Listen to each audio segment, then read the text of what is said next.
Nous sommes très heureux, mesdames et messieurs. Bienvenue à votre émission Hosanna Shalom, encore une fois de plus. Vous tous qui suivez cette émission dans votre chaîne Télé Chrétienne Internationale. Aujourd'hui, nous sommes heureux de vous présenter un homme de Dieu. C'est vraiment l'un des pasteurs que j'aime beaucoup.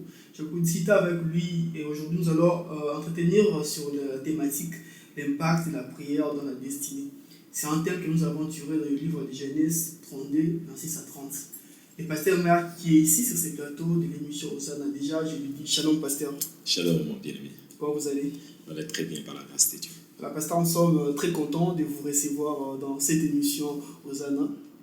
Merci, moi aussi, plaisir partagé. Voilà pasteur, permettez-moi de vous titrer pendant cette émission pasteur parce que la thématique d'aujourd'hui c'est vraiment très capitale et c'est très primordial pour des personnes qui nous suivent de partout. Voilà, pour commencer, pasteur, je voulais savoir que vous puissiez vous-même se présenter à ces mondes qui sont en train de nous regarder. Ils voient le pasteur Marc, ils se disent, le pasteur Marc, il est pasteur de quelle église, il fait quoi? Des fois, c'est très difficile de se présenter. Il est mieux que quelqu'un d'autre vous présente. Pasteur Mike, je suis leader d'une communauté des églises appelée Centre Missionnaire Cri d'Espoir. Et puis, je suis marié à ma chère épouse, Maman Moski Wabantou. Et ensemble, nous sommes en train aussi de conduire un programme de mission internationale où nous équipons les leaders, les enfants de Dieu à mieux servir le Seigneur. Okay. Yeah. Voilà, le pasteur Mike est aussi missionnaire, professeur, enseignant aussi de la parole de Dieu. Bien sûr. Exactement. Voilà. Pasteur Mike, aujourd'hui nous parlons sur l'impact de la prière dans la destinée. Notre première question pour commencer bel et bien cette émission, c'est comment définissez-vous la prière? Parce qu'aujourd'hui, beaucoup de personnes définissent la prière de la manière. Nous maintenant, nous voulons savoir, pasteur, comment définissez-vous la prière selon vous et bibliquement? En fait, la prière, pour moi, de manière très simple, je peux le définir en 4 phrases. La première phrase, Dieu, j'ai besoin de toi. La deuxième, c'est Saint-Esprit, je t'écoute. La troisième, Satan, je te lis. Et la quatrième, Jésus, je t'aime. Ok, là c'est votre définition. C'est ma définition, très simple pour tout le monde. Ok. Yeah. Dans la prière, nous disons à Dieu, j'ai besoin de toi Seigneur. Okay. Et dans la prière aussi, nous disons, Saint-Esprit, s'il te plaît, j'ai besoin de t'écouter, dirige-moi. Et c'est dans la prière aussi, on dit à Satan, je t'arrête, je te stoppe. Et dans la même prière aussi, c'est aussi un temps où nous allons dire au Seigneur Jésus, nous t'aimons. Un temps de communion, un temps d'intimité où nous exprimons notre amour pour Dieu. Et c'est aussi un temps de demande parce que Dieu... Oui, bien sûr, quand je dis j'ai besoin de toi Seigneur, c'est tous mes besoins que je présente à Dieu. Seigneur, sans toi, je ne peux rien. J'ai besoin de toi. Voilà, pasteur, parce que nous parlons de la prière, nous voulons savoir qui peut prier. Parce que il y a des enfants de Dieu, il y a des créatures de Dieu par rapport à ces dispensations de la grâce, par rapport à ces mondes-ci. Qui peut prier et comment prier? Qui peut prier? Dieu veut que tout le monde puisse prier. Si nous allons dans 1 Timothée chapitre 2, verset 8, vous voyez très clairement que l'apôtre Paul parle de « Je veux que en tout lieu, que des hommes élèvent des mains pures, sans colère et sans dispute à Dieu. » C'est-à-dire la volonté de Dieu est de voir toute sa créature prier, tout homme prier. Comment prier? Parce que vous allez remarquer même dans Actes chapitre 10, il est parlé d'un homme qui n'était pas chrétien, Cornelius, ou Corneille en français, qui avait l'habitude de prier et de faire des aumônes. Et quelque part, il est dit dans Actes chapitre 10 que Dieu a écouté ses prières. Tu vois? Et il est possible de prier, et même lorsqu'on n'a pas encore une vraie révélation du Seigneur. Comment prier? La prière a plusieurs manières. Éphésiens 6, 18 nous parle déjà de plusieurs sortes de prières. Comment prier? D'abord, premièrement, il faut établir une relation avec Dieu. dans la nouvelle alliance, notre relation avec Dieu, c'est que nous venons à Dieu comme des enfants, notre Père qui est aux cieux. Sinon, comment prier? Il faut établir d'abord une relation. Je m'approche de Dieu comme qui? Si je m'approche comme un enfant, c'est vraiment la meilleure position qui peut nous aider à mieux nous approcher de Dieu. Nous prions Dieu par l'adoration, nous prions Dieu par la demande, nous prions Dieu par la confession, nous prions Dieu par l'intercession, nous prions Dieu par la méditation, nous prions Dieu aussi par la chanson, parce qu'on peut prier en chantant. Et il y a plusieurs façons de nous approcher de Dieu. Mais ce qui est vrai, nous devons toujours être sincères, s'approcher avec foi, être purs. Et ça, ce sont des conditions de base pour nous mieux approcher de Dieu. Conditions de base, donc s'approcher devant Dieu pour l'adorer, oui, pour le louer, oui, et passer des temps d'intimité avec lui. Oui, pasteur Mike, notre question encore, est-il important, avant de vivre la main de Dieu, de prier d'abord? Ou bien tu peux aussi vivre la main de Dieu sans pour autant prier? Dieu est souverain, Dieu nous bénit de plusieurs manières. Et la bonté de Dieu fait que Dieu peut étendre sa main dans la vie de n'importe qui sans qu'il y ait peut-être demandé. Il ne t'était pas arrivé que tu vives des choses que tu n'as jamais demandé à Dieu. C'est la bonté de Dieu. Tu vois, Lamentation 3 nous dit que Dieu renouvelle ses bontés chaque matin car sa fidélité est grande. Dieu fait beaucoup de choses par sa bonté, par son amour. Mais dans notre alliance avec le Seigneur, nous devons comprendre que la prière joue un rôle très important pour l'accélération des projets et des plans de Dieu sur la terre. Il y a un texte de la Bible très clair, comme Jacques chapitre 5, versets 17 et 18, là où il est écrit très clairement que Élie était un homme de même nature que nous. Élie pria et pour qu'il ne puisse pas pleuvoir. 3 ans et demi, les gens ont vécu un changement climatique. Pourquoi? Parce qu'un homme sur la terre a invoqué le Seigneur. Le verset qui suit, la Bible dit, il pria de nouveau. Le verset 18, il pria de nouveau. Et là, on met un accent, Jacques met un accent sur la puissance de la prière, parce que la prière est très importante pour bouger les affaires sur la terre. Et Dieu a placé cette clé pour que nous les croyants, nous puissions vivre sa main sur toutes les affaires que nous sommes en train de faire sur la terre.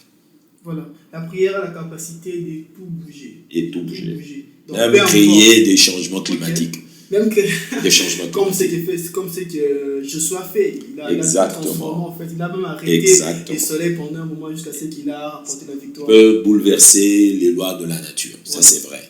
Vous voyez, la prière te permettra de marcher sur les eaux. La prière peut permettre de créer une saison de sécheresse ou une saison de pluie. C'est que la prière te met aux commandes. La prière peut aussi appeler à l'existence ce qui n'existe pas. Exactement. Voilà, la prière, c'est vraiment une chose très très primordiale pour des personnes qui sont des intimes de Dieu, pour des personnes aussi qui sont enfants de Dieu. Vraiment, il faut vraiment prier, parce que la prière nous permet d'avoir beaucoup de choses, non seulement de ressembler à Dieu pour un moment d'intimité, mais aussi de demander tout ce dont nous avons besoin afin que notre joie soit complète. Pasteur Mike, parce que nous avons parlé sur la prière, mais il y a aussi un autre mot-clé, c'est la destinée. Comment tu peux définir la destinée? J'aimerais définir la destinée sur le plan biblique. J'aimerais parler de la destinée divine parce que, vous voyez, Dieu est celui qui est le maître de temps et des circonstances. C'est un Dieu de plan, c'est un Dieu de projet. Et si j'aimerais définir ce mot destinée, je le lierais à la mission et à l'appel. C'est-à-dire que tout homme sur la terre doit savoir qu'il a une mission, il a un appel et qu'il y a des choses qu'il est appelé à accomplir. Et il est regrettable de voir que les cimetières sont les endroits les plus riches du monde parce qu'ils sont pleins des hommes et des femmes qui sont enterrés sans avoir accompli ce pourquoi ils ont été envoyés sur la terre. Je parle de destinée comme étant ta mission, comme étant ce pourquoi Dieu t'a créé. Donc c'est ça la bonne définition, je crois, biblique.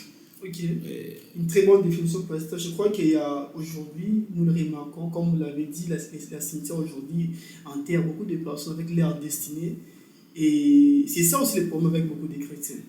Pas seulement des chrétiens, mais aussi d'autres personnes qui n'ont pas encore connu Jésus.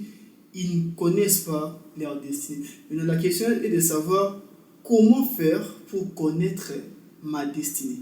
Comment faire pour connaître mon appel? Pour comprendre ma vocation, c'est à quoi Dieu m'a appelé? C'est très simple. C'est aller vers celui qui a le projet pour ta vie. C'est aller dans la prière vers Dieu. Vous voyez, le livre de Habakkuk au chapitre 2 nous parle très clairement. Habakkuk dit, j'étais à mon poste et j'étais en train d'attendre ce que Dieu me répondrait après ma requête. Et Dieu automatiquement a parlé parce que cet homme a pris la décision de monter dans la montagne de prière. Dieu a commencé à lui révéler ce plan. Il dit, prends cette vision, grave-les sur les tablettes, afin qu'on la lise couramment. C'est un projet. Et le temps pour que ce projet s'accomplisse a été fixé. Et si ça tarde, attends-la, car ça va s'accomplir et ça s'accomplira certainement. Quelque part, le Seigneur dit, invoque-moi, je te répondrai.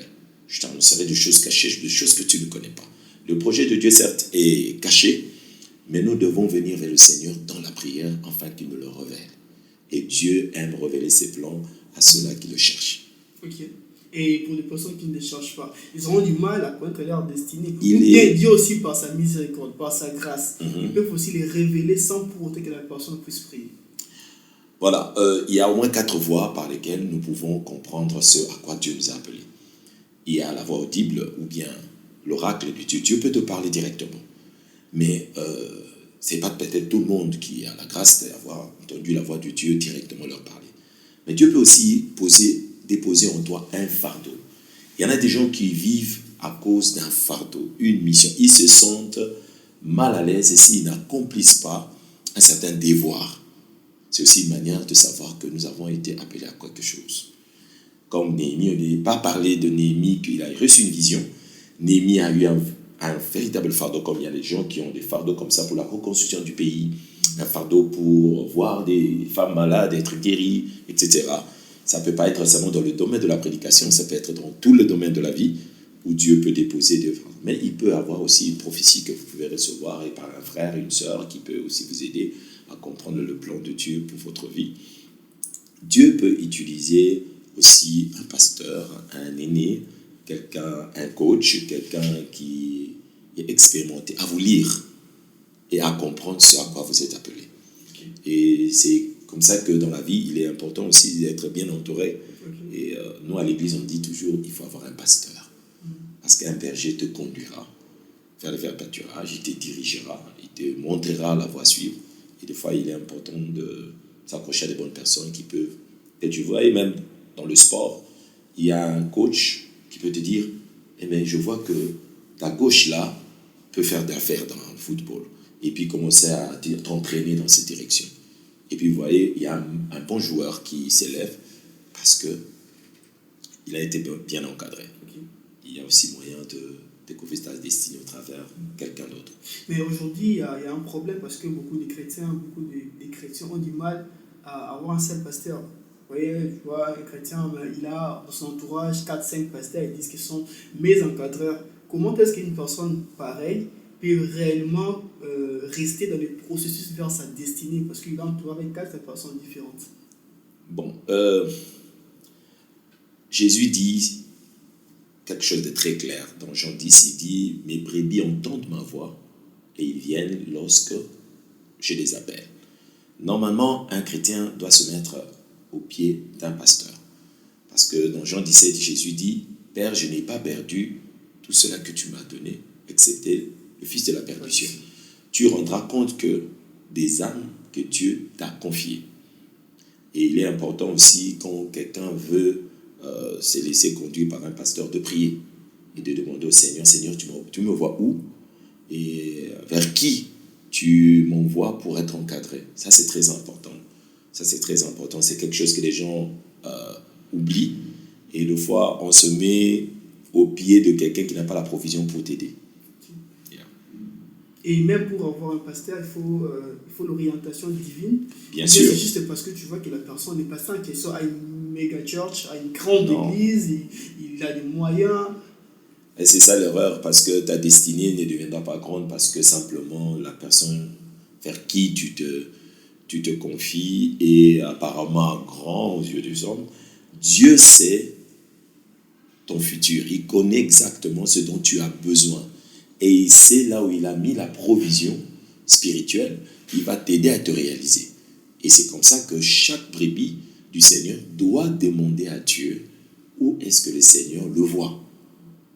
Et bizarrement, vous voyez, il y a beaucoup de témoins des pasteurs qui vous ont dit, par exemple, moi j'étais dans une commune et où, à l'époque, j'étais à Matete, et puis j'ai prié Dieu, Seigneur, tu me veux où?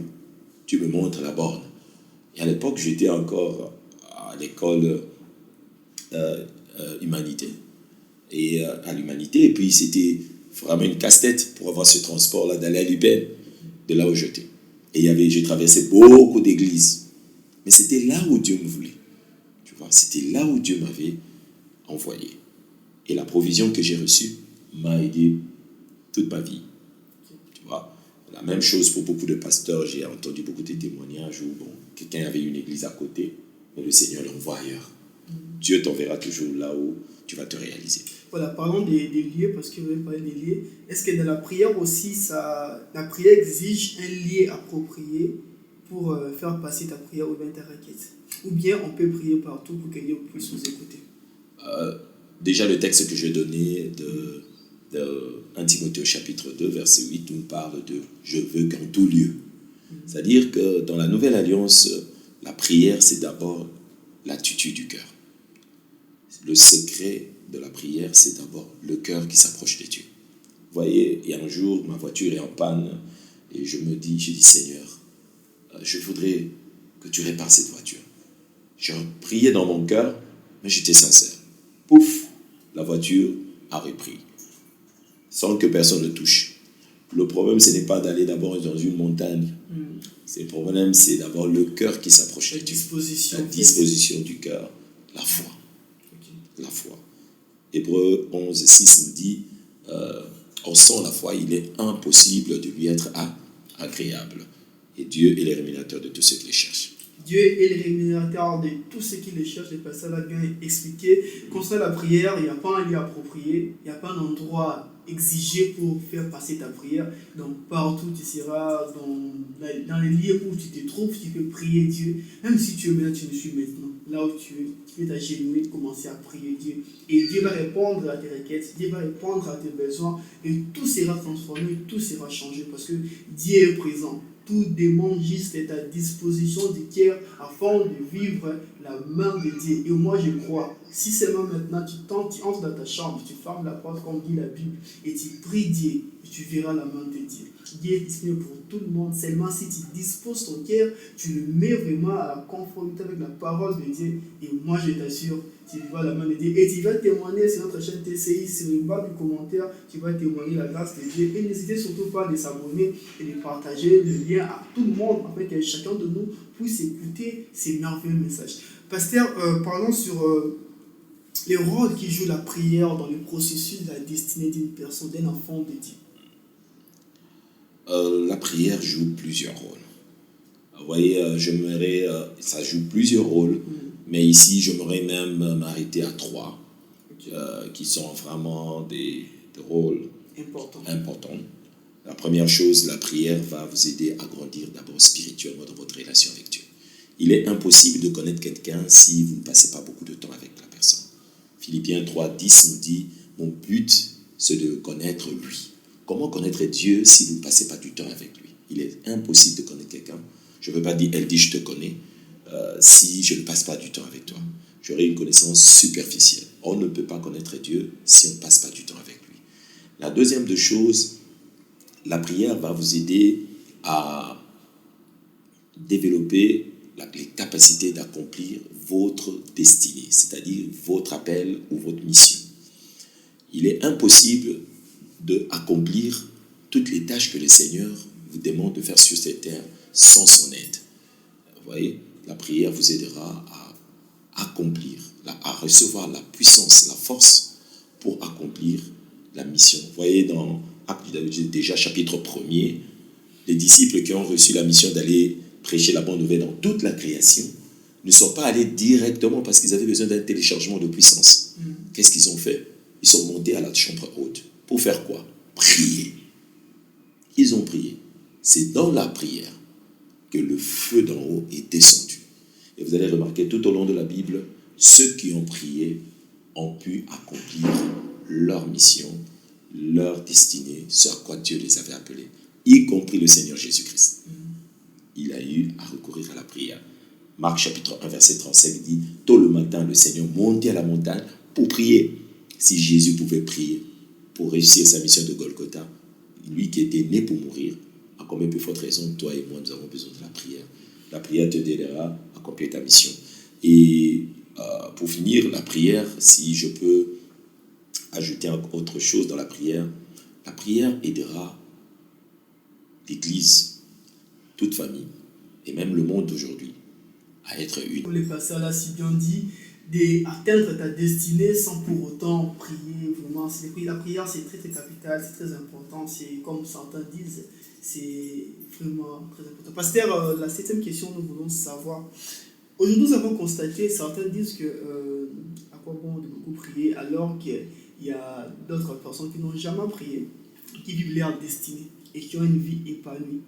Mais ils ont connu des personnes qui sont des chrétiens, qui priaient de jour au jour à l'église, qui vivaient même à la permanence, mais ils ont décédé sans pour autant vivre leur destinée.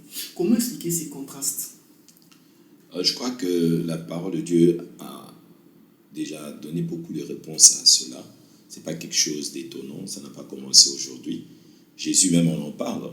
Lorsque ses disciples lui demandent, Maître, enseigne-nous comment prier.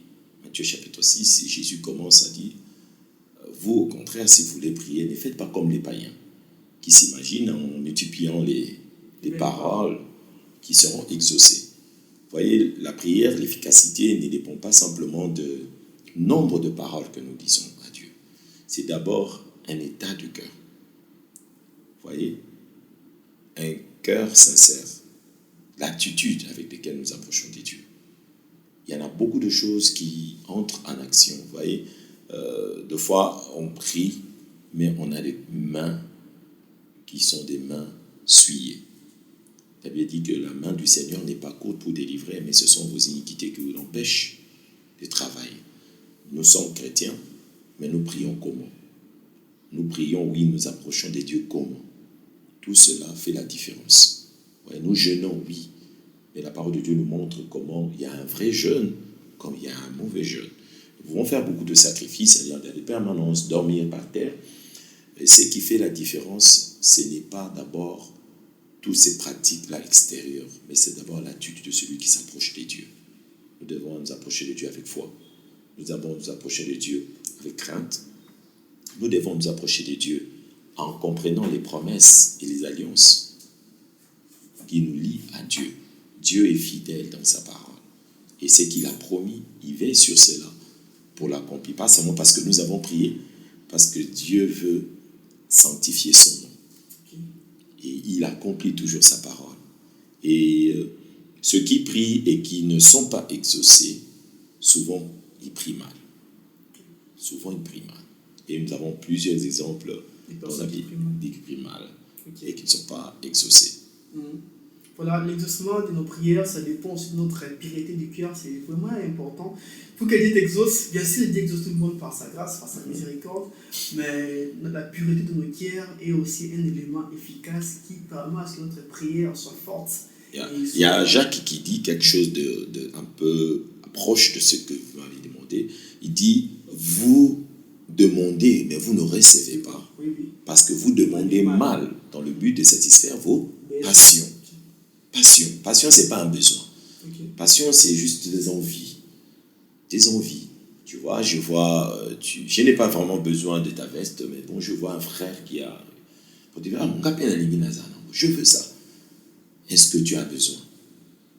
Parce qu'il y a certaines choses dont nous n'avons pas vraiment besoin, que nous voulons posséder simplement par envie. Et Dieu n'exaucera pas toutes nos caprices. Voilà. Il va exaucer sa volonté. Soit faite. Amen. Voilà, Dieu n'exauce pas la prière faite par des envies et par des vaines, de mauvaises motivations. Il exauce des prières qui est vraiment qualitative pour nous aider à avancer et aussi à atteindre notre destinée. Il exauce des prières qui sont faites selon sa volonté. Ok, donc, mais pasteur, comment est-ce qu'une personne peut, déjà nous chitons, comment est-ce qu'une personne peut faire une prière selon la volonté de Dieu? Il est clair que la volonté de Dieu est exprimée d'abord dans sa parole. Dieu nous a donné plusieurs promesses. Et si nous voulons prier selon la volonté de Dieu, nous devons prier d'abord selon la parole de Dieu. Deuxièmement, Dieu révèle sa volonté par son esprit. Donc, il peut révéler sa pensée par son esprit, une vision qui peut révéler de manière particulière une volonté spécifique que le Seigneur voudrait voir s'accomplir dans notre vie.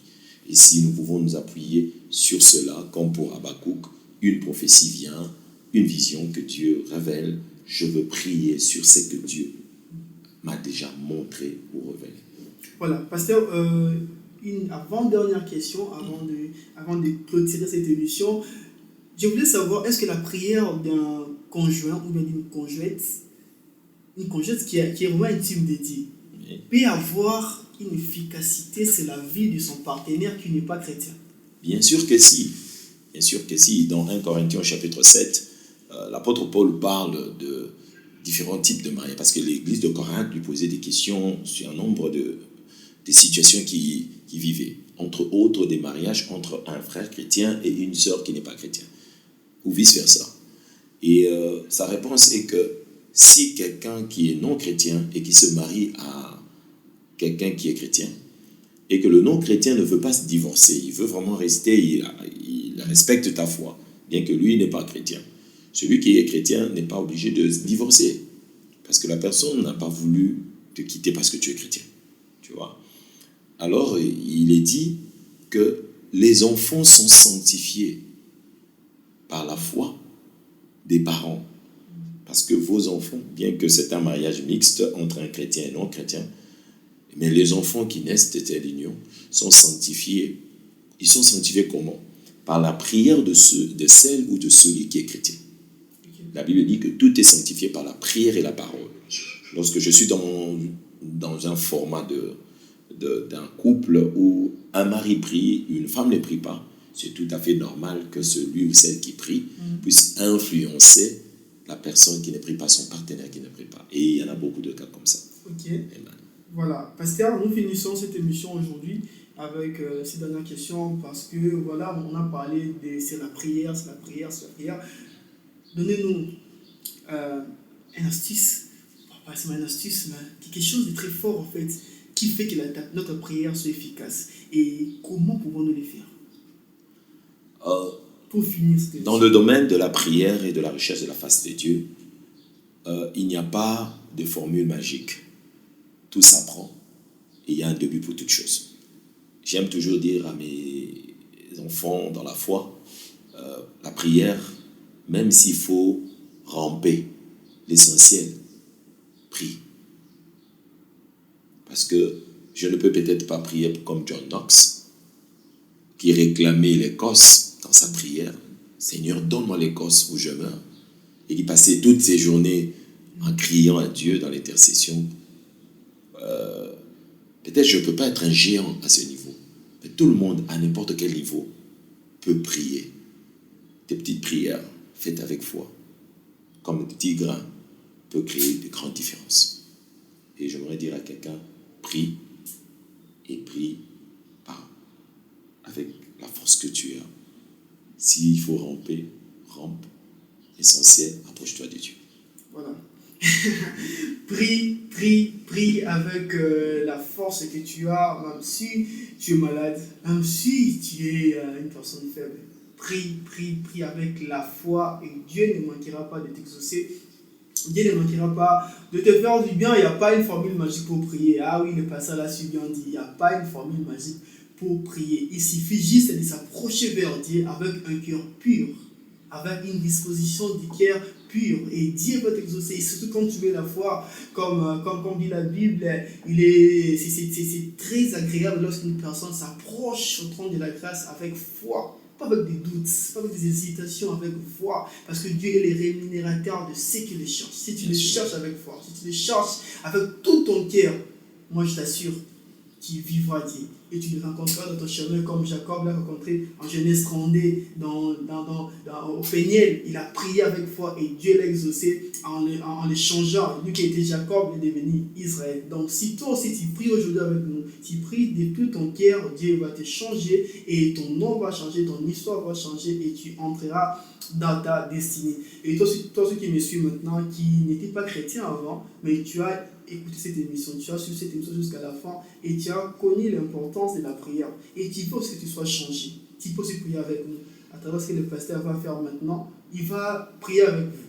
Et Dieu va te changer. Il suffit d'ouvrir ton cœur, de laisser Jésus entrer dans ton cœur. Et tu verras dans peu de temps ce que Dieu va faire dans ta vie. Et tu seras complètement transformé. Et tu vivras les merveilles de Dieu. Et tu auras aussi les dons, les baptêmes du parler en langue. Ah oui, c'est vraiment merveilleux de recevoir le Saint-Esprit dans ta vie, de marcher avec lui, de vivre avec lui, de passer des moments de communion avec lui pour intensifier encore tes moments de prière. Parce que nous finissons, il y a une personne qui nous a suivis, il y a un bien-aimé qui nous a suivis, qui s'est dit, voilà, le pasteur parle de la prière alors que moi, je n'ai même pas une relation avec Dieu.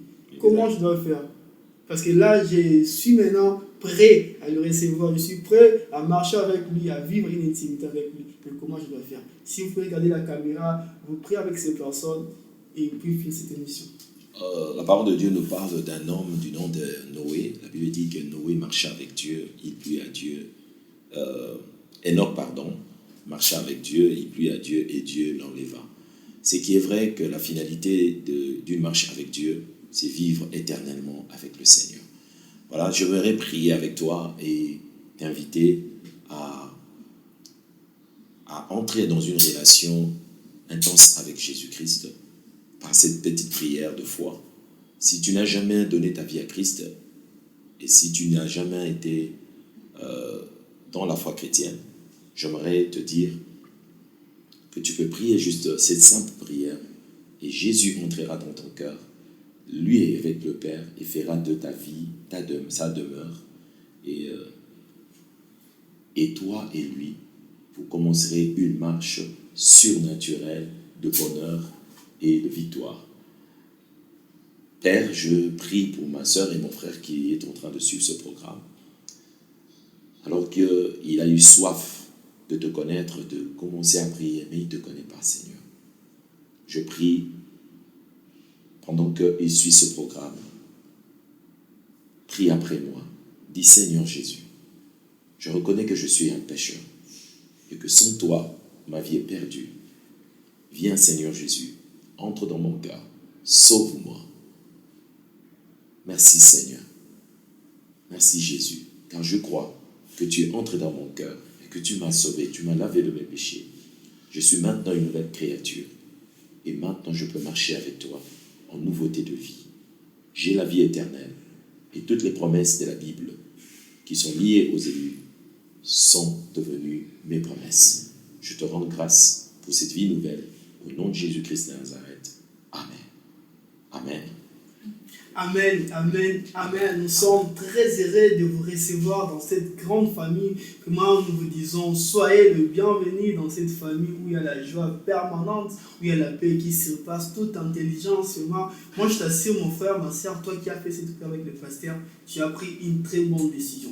Tu as pris une décision où tu ne regretteras jamais dans ta vie d'avoir laissé Christ entrer dans ta vie. Effectivement. C'est parfait et c'est merveilleux. Nous sommes très contents. N'hésitez surtout pas de laisser un commentaire juste au bas de cette vidéo. Nous allons prendre le temps de parler avec vous en privé, avec nos coordonnées, avec nos numéros de téléphone WhatsApp, pour essayer un peu de vous faire le suivi de partout où vous êtes.